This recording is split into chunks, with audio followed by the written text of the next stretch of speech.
अब हम आ जाते हैं फर्स्ट लॉ और सेकंड लॉ, फैराडे के फर्स्ट लॉ और सेकंड लॉ से रिलेटेड कुछ न्यूमेरिकल प्रॉब्लम्स। तो देखो पहला क्वेश्चन है कि calculate the quantity of charge for following reactions. मतलब है कि निम्नलिखित अभिक्रियाओं के लिए आवेश की मात्रा ज्ञात कीजिए। आपको क्या होगा, इस तरह से रिएक्शंस लिख दी। मान लो मैंने पहली रिएक्शन लिखी है MnO4 1 plus 8H plus converted हुआ Mn2 प्लस 4H2, या लिखा है Cr2O7 -2 plus 14H plus 2Cr3 plus 7H2। हम पहला क्वेश्चन सॉल्व करते हैं। देखो आप, ये एक रिडॉक्स रिएक्शन है, मतलब है कि इसमें कहीं ना कहीं से इलेक्ट्रॉन ऐड होते हैं। ये यहाँ पर पर्टिकुलर रिडक्शन से रिलेटेड है, ठीक है। तो यहाँ पर MnO4 1 का Mn2 प्लस में रिडक्शन हो रहा है।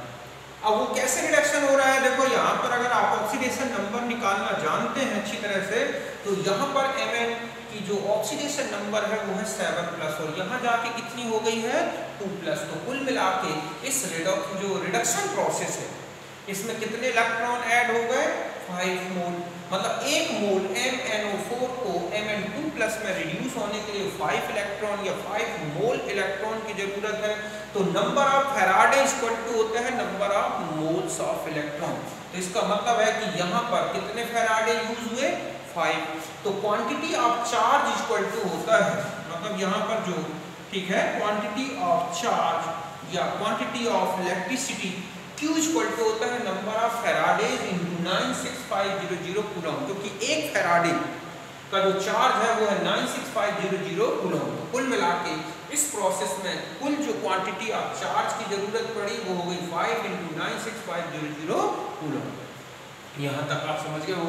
मतलब सीधा सा है कि चाहे वो रिडक्शन प्रोसेस हो या ऑक्सीडेशन प्रोसेस, आपको अगर उसमें number of moles of electrons calculate कर लिए ना आपने, तो चार्ज क्वांटिटी को कैलकुलेट करने में कोई दिक्कत नहीं आएगी। अब जैसे Cr2O7 2 14H प्लस 6 इलेक्ट्रॉन, तो यहाँ पर अगर आप देखें तो हर एक क्रोमियम का ऑक्सीडेशन नंबर 6+ है, और यहाँ जाके हर एक क्रोमियम का ऑक्सीडेशन नंबर 3+ हो गया। तो यहाँ से लेके यहाँ तक कुल मिला के 12+ थे और 6+ बचे। 2 क्रोमियम के 6+6+, तो 12 हो गए 12+, और यहाँ जाके 2 क्रोमियम के 3+3+ है, तो कुल मिला के 6+ हो गए। तो यहाँ पर जो total number of electrons add हुए वो हुए कितने, आपके पास 6। तो आपने कैलकुलेट किया तो ये आ जाएगा चार्ज जो क्वांटिटी 6 फैराडे हो गए, तो फैराडे हो गए तो बस आप उसको 96500 कूलम से मल्टीप्लाई करते हैं, तो ये निकला एक क्वांटिटी ऑफ चार्ज या quantity of electricity for reduction of this process. फिर थर्ड में आ जाए। अब हम थर्ड में आ जाते हैं कि AlCl3 के रिडक्शन से 9 ग्राम एल्यूमिनियम हमें लाना है। रिएक्शन बैलेंस्ड है, इससे कोई मतलब नहीं है, आपको सीधा है बैलेंस्ड है या नहीं है इससे कोई लेना देना नहीं है। आपको पहले AlCl3 का आपने आयोनाइजेशन किया, तो Al + 3 और 3Cl-। तो इस तरह से 1 मोल AlCl3+ को कंप्लीट रिड्यूस होने के लिए कितने फैराडे की जरूरत है, 3 फैराडे।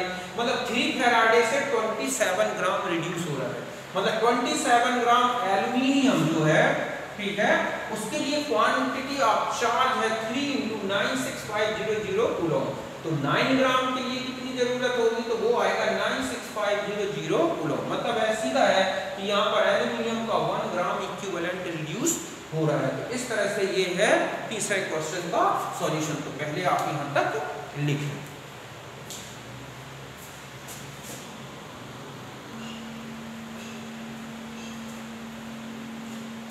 अब देखो इसी प्रकार ये क्वेश्चन है कि CaCl2 से 20 ग्राम कैल्शियम को निक्षेपित करना है, डिपोजिट करना है, तो हमें कितना चार्ज क्वांटिटी की जरूरत होगी। तो CaCl2 आयोनाइड होगा Ca2+ + 2Cl-। तो देखें आप कि Ca2+ + 2 मोल्स इलेक्ट्रॉन, ठीक है, तब ये बना Ca। मतलब है कि 2 फैराडे चार्ज क्वांटिटी से 40 ग्राम कैल्शियम क्या हो रहा है, डिपोजिट। मतलब हम ऐसा लिख सकते हैं कि 40 ग्राम कैल्शियम 2 फैराडे चार्ज, तो 20 ग्राम कितने से डिपोजिटेड होगा, तो आप इसे सॉल्व करेंगे तो ये आ जाएगा 96500 कूलम। समझ गए यहाँ तक। फिर नेक्स्ट है कि H2O से 8 ग्राम ऑक्सीजन मॉलिक्यूल लाना है, मतलब 8 ग्राम ऑक्सीजन हमें डिपोजिट करना है। H2O को आयोनाइज्ड करें तो 2H प्लस O माइनस 2 ऐसा लिख सकते हैं। तो इसका मतलब है कि ऑक्सीजन को अगर टोटल चार्ज लेस करना है तो 2 इलेक्ट्रॉन रिमूव होंगे। तो इस तरह से आपने देखा कि यहाँ पर ये कितना है, आपने देखा 16 ग्राम, तब कितना आ रहा है 2 फैराडे। दिख रहा है कि जब 16 ग्राम मतलब O, जब 16 ग्राम डिपोजिटेड होगा ऑक्सीजन तब 2 फैराडे चार्ज की जरूरत होगी। तो 16 ग्राम O2 के लिए 2 फैराडे, तो 8 ग्राम के लिए वही 9650002 होगा। तो इस तरह से किसी भी रिएक्शन में आपको ये देखना है कि उस प्रोसेस के लिए कितने इलेक्ट्रॉन लग रहे हैं या निकल रहे हैं। जितने इलेक्ट्रॉन निकल रहे हैं वही फैराडे है, फैराडे को आप क्वांटिटी ऑफ चार्ज में कन्वर्ट कर सकते हैं। तो आप इसे नोट करें।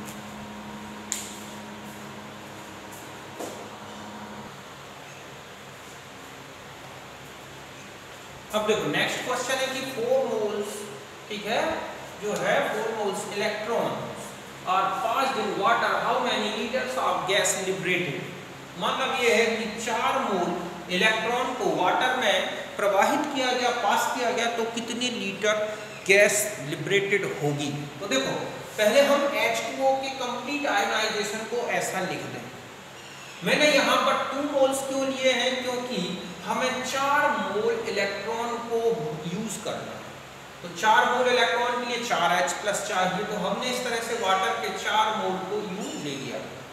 तो 4H plus 4 electron equal to बन गया क्या 2H2, 2 मोल H2 बन।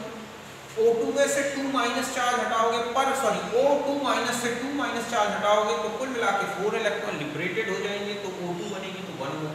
तो टोटल मोल्स कितने हो गए, इसके 2 मोल और इसका 3, कुल मिला के कितने हो गए 3 मोल। 3 मोल पर मोल का वॉल्यूम, जो मोलर वॉल्यूम गैसियस स्टेट में होता है एनटीपी पर, वो होता है 22.4 लीटर। तो कुल मिला के 67.2 लीटर ऑक्सीजन लिबरेटेड होगी। या फिर आप सेकंड लॉ फैराडे लगा सकते हैं कि same quantity of electricity deposited same gram equivalent, तो 4 मोल, ठीक है, 4 मोल इलेक्ट्रॉन से H के जो हैं 4 इक्विवेलेंट क्या होंगे, लिबरेटेड होंगे।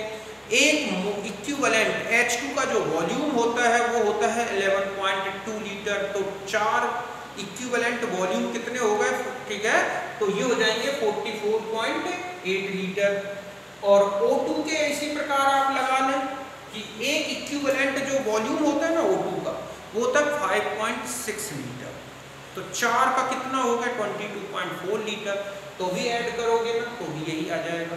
तो ऐसे सिंपल डायरेक्ट भी कर सकते हैं या सेकंड लॉ लेके भी कर सकते हैं। फिर अगला क्वेश्चन है जो कि फर्स्ट लॉ से रिलेटेड है कि 965 coulomb charge passed in solution of AgNO3, calculate the liberated amount of Ag।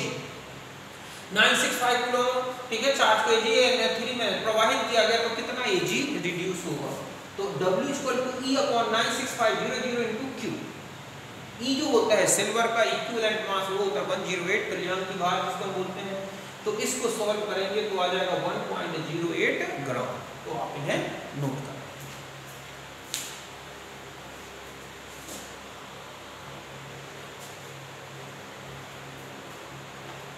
अब देखो नेक्स्ट क्वेश्चन है कि 3 ampere current passed through solution for 2 hours in solution of CuSO4, then 3 gram of copper deposited at electrode, ठीक है। तो calculate percentage efficiency, मतलब ये है कि 3 एम्पियर की धारा 2 घंटे तक, ठीक है, यहाँ पर 2 घंटे तक CuSO4 के विलय में प्रवाहित किया गया जिससे 3 ग्राम कॉपर मिला। तो पूछा कि कितना परसेंटेज एफिशिएंसी है, मतलब है कि कुल प्रवाहित या जो पास्ड इलेक्ट्रिसिटी है उसका कितना परसेंट यूज हुआ। तो मैंने इसका सॉल्यूशन यहाँ लिख रहा हूँ। देखो आपको रिलेशन लगाना है W equal to E upon 96500, ठीक है, into I into T into percentage efficiency upon 100।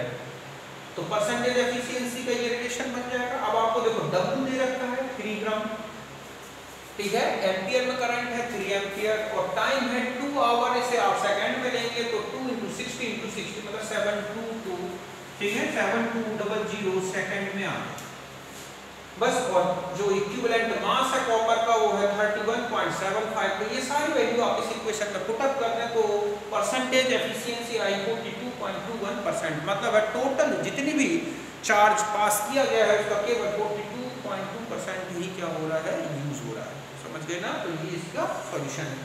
Next question है कि density of copper 8.94 gram per centimetre cube. If metal surface is coated by copper in which, ठीक है, coated surface area है 10 into 10 centimetre square and thickness है 10 to the power -2 centimetre, तो पूछ रहा है कितनी चार्ज की जरूरत होगी। मतलब एक मेटल सरफेस है जिस पर कॉपर की लेयर लगाई गई है जिसका एरिया है 10 into 10 सेंटीमीटर, उसकी जो थिकनेस है वो है 10 to the power -2 सेंटीमीटर और जो डेंसिटी है उस लेयर की वो है 8.94। तो पूछ रहा है इतनी इलेक्ट्रोप्लेटिंग कराने पर कितना चार्ज जरूरी होगा। तो हम जानते हैं, पहले तो हम ये रिलेशन लगाएंगे फैराडे का फर्स्ट लॉ।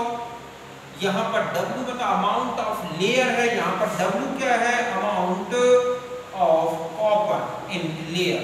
जो लेयर बनी है उसमें कितना कॉपर है उसकी अमाउंट है। ये उसका इक्विवेलेंट मास हो गया कॉपर का I into T, ठीक है। अब ध्यान रखें कि इसकी जगह हम किसका यूज करेंगे, Q का। ऐसा भी लिख सकते हैं। तो volume into density, mass equal to हो जाता है क्या, वॉल्यूम इनटू डेंसिटी। वॉल्यूम मतलब एरिया इनटू थिकनेस और डेंसिटी का डेंसिटी। एरिया आपको दे रखा है, थिकनेस दे रखी है, डेंसिटी ये हो गया W इक्वल टू 8.94 ग्राम। मतलब जो लेयर बनी है उसका मास है इतना। तो इतने मास को डिपोजिट करना है तो कितनी चार्ज की जरूरत है, तो बस W की जगह हमने ये रख दिया, Q की जगह मतलब E है कॉपर का इक्विवेलेंट मास, बाकी 96500 into Q। तो Q की वैल्यू कैलकुलेट की जो आई 27171.96 कूलम। कितनी कूलम की जरूरत है। अगर आप इसे फैराडे में कन्वर्ट करना चाहें तो आप 96500 कूलम से डिवाइड कर दें, फैराडे में चेंज हो जाएगा। तो इस तरह से मैंने आपको फर्स्ट लॉ और सेकंड लॉ से रिलेटेड कुछ इंपॉर्टेंट क्वेश्चन बताए, पैटर्न बताया। बहुत सारे क्वेश्चंस आपको मिलेंगे, आप उनको करें। मैं समझता हूँ आपको कोई प्रॉब्लम्स नहीं आएगी। तो बच्चों मेरे वीडियोस देखो, लाइक करो, सब्सक्राइब करो और कुछ अच्छा लिखो। चाहे वो अच्छा लिखो और चाहे अगर आपको कोई कमी लगती है तो बुरा भी लिखो। मैं और अच्छा करने की कोशिश करूँगा ताकि मैं और एक जो आपके छोटे छोटे से कमेंट्स हैं वो मेरे को जो है एक्साइटेड करेंगे और मैं और अच्छा करने की कोशिश करूँगा। तो आप ज़रूर ऐसा करें। Thank you. अब हम मिलते हैं नेक्स्ट वीडियो में। ओके।